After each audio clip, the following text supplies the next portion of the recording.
women's leadership on the screen, in the streets, and on the world stage. This week, we speak with New Zealand's former Prime Minister Helen and filmmaker Gaylene Preston about Clark's foiled bid to become the UN's first female Secretary-General. Then we stop by the Athena Film Festival to find out why representation remains so important to leadership, behind and in front of the camera. And finally, a graphic look at the meaning of the International Women's Strike. It's all coming up on the Laura Flanders Show, the place where the people who say it can't be done take a back seat to the people who are doing it. Welcome.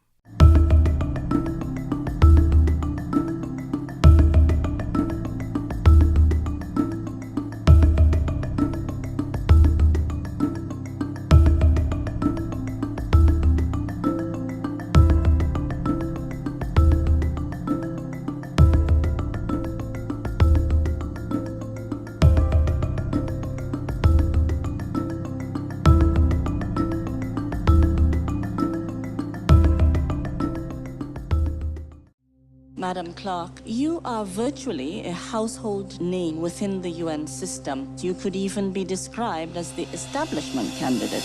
I have never been an establishment candidate for anything.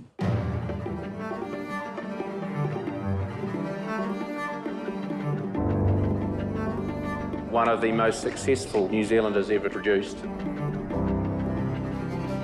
Third highest ranking official at the UN. We need to try to build a peaceful and inclusive society. Every night we talk, no matter where she is in the world. So by the time I leave to go back to New York, I will have the equivalent of about 90 meals for Dad. I've been into change all my life. Ms. Clark actually tweeted out my research. I did. Did anyone ever say to me, Helen, please come forward? No one will put a red carpet out for any of us. You got to knock those doors down. She was talking to us, not above us. That was a very good speech. What can we do to make you Secretary General? There have been 8 men over these last 70 years, and there's never been a woman. The UN has got a serious gender problem. It's not geared at selecting the best person for the job. It's about all sorts of other things. This is going to be more interesting than the Olympics. It is more interesting than the Olympics. A noble competition for the most difficult job of the world. Do you consider yourself a feminist? Yes. Answer is yes. I have never said vote for me because I'm a woman. Vote for me because you think I'm the best candidate. It's up to every woman of influence to encourage women to believe in themselves. I was principally interested in the development work that Helen was doing at the UN. Development never gets much interest because it stops terrible things happening. And so I just wanted to know what Helen was doing. So I rang Helen and said, can I come and see what you're doing? And she said yes. And then that became the run for SG. As a woman becoming the first elected Prime Minister, the first woman appointed as Administrator of UNDP, I don't think in all honesty anyone could see me as an establishment candidate because I've come from out of the box and I'll always be a bit out of the box and looking at how to, in my work, create a ladder of opportunity for others. It's an incredibly important role model. You see, women aren't seeing other women in these positions. They look at the UN, they look at, and I use this example particularly, they look at, say, global health meetings. You can see meetings where there are no women at the table. Now, this is shocking in the 21st century, particularly when you come from a country like New Zealand, where women have done everything and continue to do everything. We have a 37-year-old woman Prime Minister right now, the third in the world, more women Prime Ministers than anyone's ever had. So we find this extremely curious. We look at the United States of America, where a highly qualified woman couldn't get elected as president.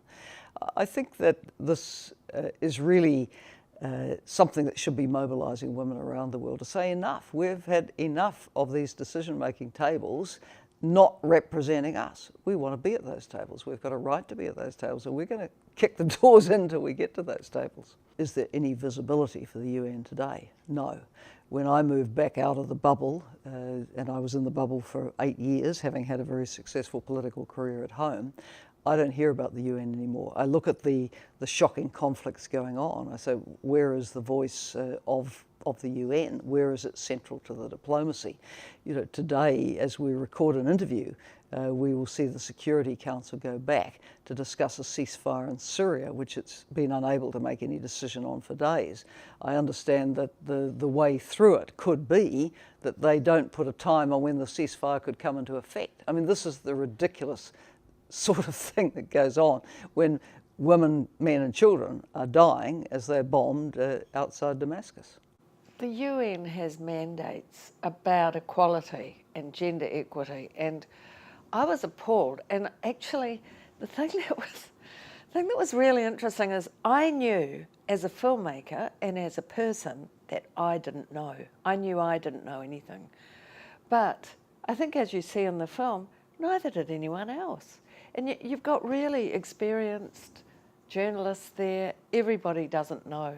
And I mean, I think this lack of transparency is really helping prop up the Old Boys Network big time. It's not as though the men have brought great value to Secretaries General. I mean, we've had Kurt Waldheim, who was an open supporter of the Nazis. When I was there, I worked under Perez de Cuellar, a lovely man, but highly uninfluential. He was succeeded by Boutros Boutros-Ghali, who was a raving egomaniac. And for the last several years, we've had Ban Ki-moon, who, and I don't mean this to be disrespectful, but has given mediocrity new meaning. So why should we demand of women something that has never been provided by men? And there are excellent women candidates, people like Helen Clark, who've run the UNDP, Irina Bukova, who's run UNESCO. It isn't as though the men have some superseding capacities that exceed those of the women. Bear in mind that this decision on the Secretary General is not a, quote, democratic decision. It's not like the World Health Organization or UNESCO, where the general membership votes on who the leader will be.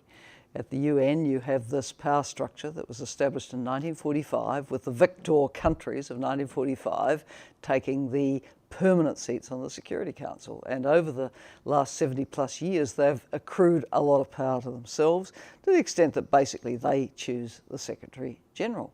And of course, great powers don't particularly want anyone who will stand up to them. So, you know, the chances of independent-minded people from independent-minded small countries who might actually do some things coming through hasn't been so great. Some people get very depressed by it. And we say, don't get depressed, get mad, get angry, get organised. What this really needs is a democratisation of process where the general membership would actually vote exhaustively to get the decision. You know, so let that emotion come out. It's all about being enraged. I think we've got a culture at the moment that sees anger as a bad thing. It can be, but I think being enraged can be. It can give you energy to change things, and so all my films are about that. And I think this one is particularly useful in that regard. Yeah. It's had a very, very good reception, and I think, you know, probably the best thing about the screenings for us is the conversations that happen afterwards. Yeah. I've been making films for 40 years. I have always worked mainly with men because that's who's been there to do it. I was passing a film crew working here in New York just as I was wandering home to the subway a couple of nights ago. All men. I don't think there was a single woman there. We have a better track record than that, but it's still not good. But the thing is, it's not just about how many women you have on your crew or how many women get to actually make films. It's the stories that don't get told. It's the complete patriarchy that is seen every night on the news. I mean, if you take out the presenters, all you have to do is count the talking heads, the experts. There's a lot of things that are they're embedded in us, and they're embedded in our children, and it's very hard to get away from. My whole life has been one around breaking glass ceilings myself, in the hope that other women will also take their position as full and equal participants in societies, politics, economies, with equal rights and opportunity under the law. The problem is the world has shared challenges. And if you've got a shared challenge, everybody's got to be part of finding the solution.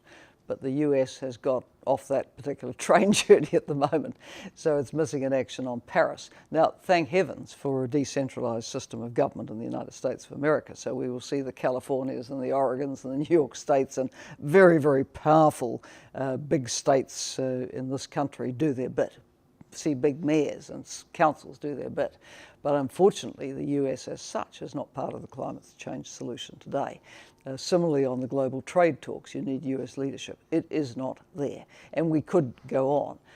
There is this part of the discussion at the UN where countries are told if you don't vote with us, then we cut your money. Well, fortunately, most don't give into that. You know, people do have principles and some bottom lines in the end, but it's not making for a good working atmosphere. I'm a big advocate of people getting mobilised and getting into structures. So it can be very inspirational to go and join a huge march, but that's one day. To really affect change, you have to storm the citadels of power where decisions are made. And that means the hard grind of elective office, of serious advocacy groups who maintain strong relationships with decision makers. In other words, I think it's time to get organised because some of these challenges are slipping to the point where they're almost insoluble. And with the Paris Climate Change Agreement, which has an aspiration that global warming would not exceed 1.5 degrees Celsius above pre-industrial level, we're now told that we'll reach that level in the 2040s. Now that's not far away. And we're on a course for a 3 to 4 degree future, not 1.5. Now that is catastrophic for everybody, not only small island developing states, not only the Philippines, not only the Sahel and the Horn of Africa, which are so dry already, or Cape Town, which is about to run out of water, but it's disastrous for all of us who need food, live by the coastline, big river mouths. We are really delaying action to the point where it's extremely dangerous. Well, the nuclear issue has been parked for years because great powers are not serious about negotiating total disarmament, and meantime a number of other countries have acquired nuclear weapons. So it's the sleeper crisis at the moment. There were times back in the Reagan years where we prepared for the worst and argued for something better, and now the issue's gone quiet, but it's just as dangerous, particularly when you look at the war of words over North Korea. What is power? In the end, if you can use it for something good, to advocate for good causes and inspire other people, that's a positive thing. But certainly when you look back over the years at the way in which the Secretary-General position has been framed, it has not been framed as a leadership position. Now, to any of us from outside the bubble, we would look and say, shouldn't the person who heads the United Nations be a leader? But that's not how a lot of countries have seen it. They want a servant, they want a secretary. So when you present as clearly a woman who has strength, and you come from a country which is independent-minded, and you are very identified with that country's foreign policy, I'm sure that can be deeply threatening to a number of member states, including great ones, because you're not easy to control. They say you were warm. Warm? Warm. You came across as warm. Oh, I hope so. I hope so.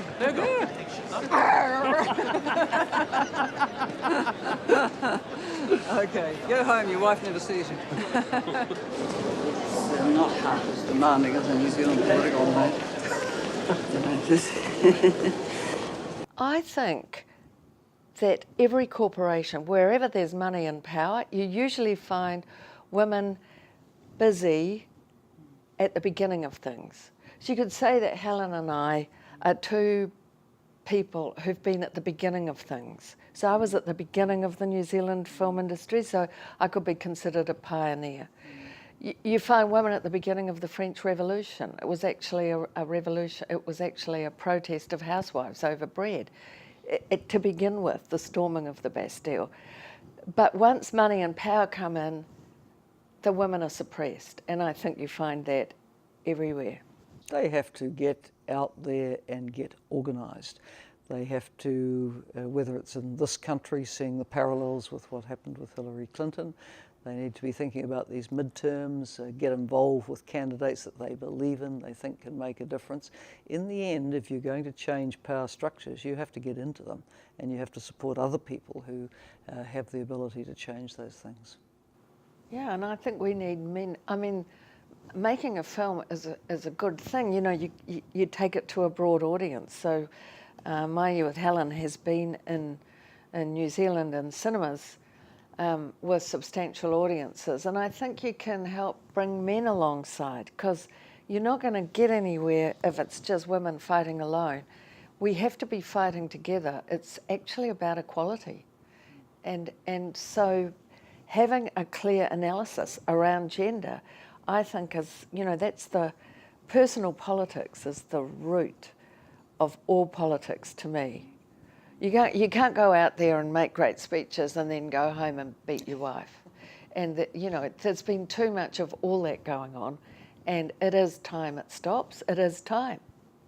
Having been so many years in leadership positions, high-profile ones, and being a person who has, you know, known positions on quite a number of important issues, I get asked to do a lot. I get asked to speak a lot, being at a lot of events, join advisory boards for this or that. So basically I'm enjoying myself, picking up the issues that I'm passionate about. I still speak a lot about sustainable development, gender equality, big health issues, and occasionally on peace and justice as well. So I have plenty to keep me going.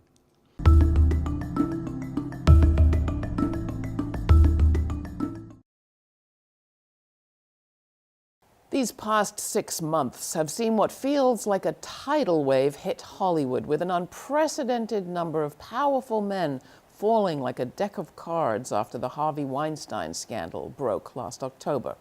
For women in entertainment and women in all sectors, this moment of reckoning has been in the making for far too long.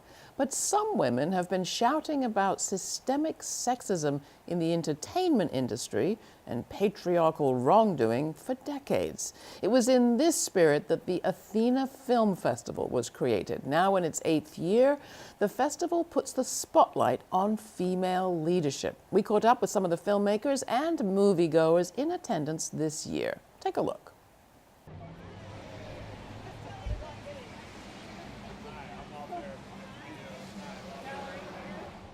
There's been a groundswell over the last couple of years of people paying attention to the lack of women on screen with agency.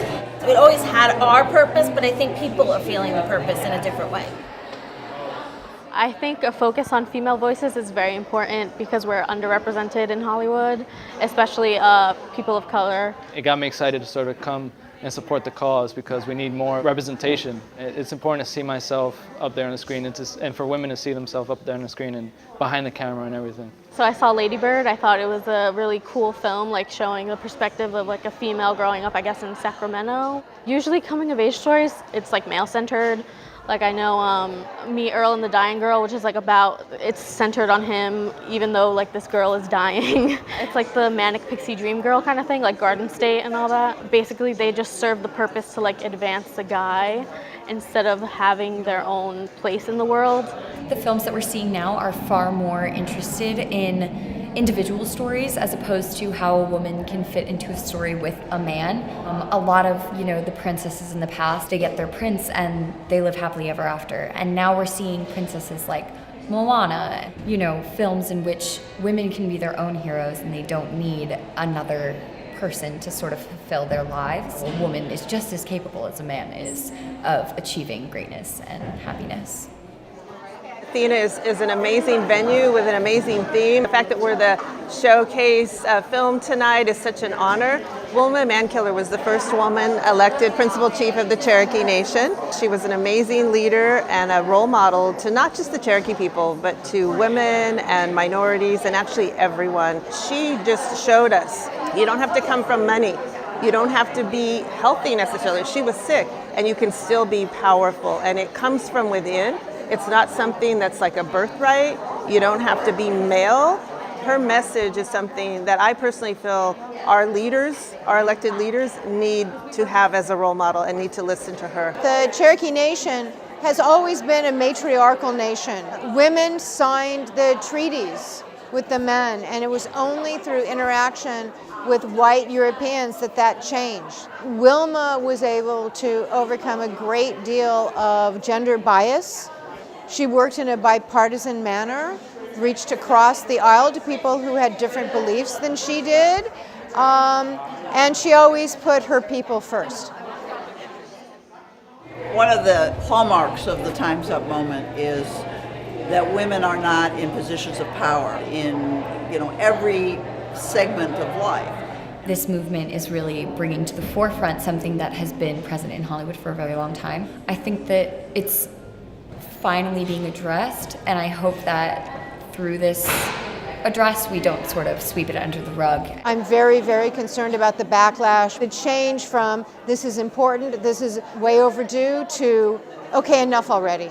I'm really hoping that future generations of women can participate in Hollywood and not have to fear that sort of sexual violence. Men want to believe that it's not a problem. We just can't give up because it's difficult and because we're being attacked. The idea that if you're sexually assaulted, the best thing that you can do is keep it quiet is something that's definitely been, I think, taught to women most of our lives. You grow up thinking that, like, if you are sexually assaulted, it is your fault. You did something to ask for it or provoke it or something. The Me Too movement, like, coming up, and the Time's Up movement and everything, I think is just a message to, like, young girls everywhere that, like, you shouldn't just stand for this stuff. Also not, like, having to, like, conform to, like, the stigma of, like, this is what I need to do to, like, make myself someone in Hollywood, and this is what I need to do to be someone.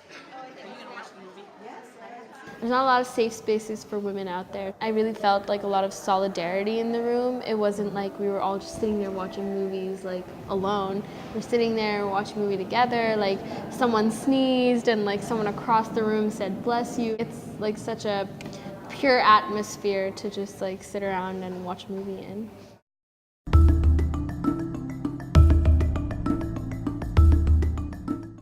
The International Women's Strike is evidence of a new wave of radicalism, solidarity, and internationalism. Women's lives connect because the issues we're up against are connected, and the pressure on the women of the 99% has only gotten worse under neoliberalism. In the workplace, at home, and outside of it, policies that favor men and white people leave a majority of the planet, women, at risk. That creates a massive pool of people vulnerable to exploitation, poverty, sickness, and violence.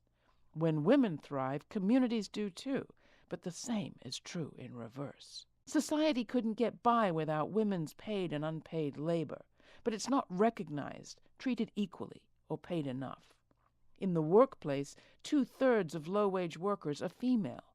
Precarious conditions make them vulnerable to everything from harassment and wage theft to violence. Women need living wages, one fair minimum legally enforced, and the recognition of women's rights under the law wherever they work. What else would help? Universal social services, like education, including for people with disabilities and special needs, health care for cis and trans women alike, care for people who need it at all stages of life, affordable housing and good public transportation. Good, shared social services help everyone, but will never get them as long as society can force women to take up the slack. White supremacy, just like patriarchy and neoliberalism, is real. Racial hierarchies make women of color's lives seem less valuable than their white counterparts. As a result, employers get away with paying women of color even less. Women of color have lower wages, less wealth, and shorter life expectancy than white women. Undocumented immigrant women are the most vulnerable of all. It's a drive to the very bottom for wages and services and rights. That's why it's important to stop mass deportations and start protecting everyone for all our sakes, says the Women's Strike. The International Women's Strike platform recognizes two main pillars of the status quo: neoliberal and neo-colonial policies, and the police state. With mass surveillance, mass incarceration, police brutality, and militarization, the police state divides us. But only by working together across borders will we ever end colonization, militarization, climate catastrophe, and build a better society. Women are showing the way forward. Find out more at the International Women's Strike website. Thanks.